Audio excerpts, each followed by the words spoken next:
Hey everyone, in this video, I'll show you how to update your BIOS in Windows using two easy methods.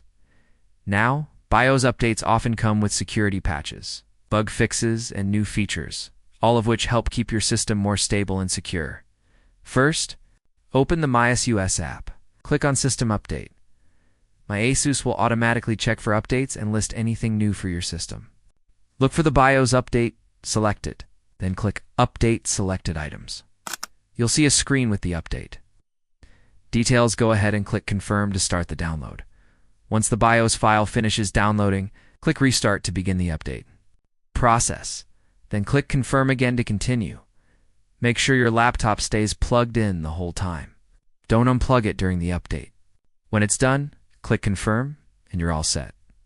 Go to the ASUS support site, search for your device model, and download the latest BIOS update utility. You'll see options for updating through Windows or using ASUS Flash.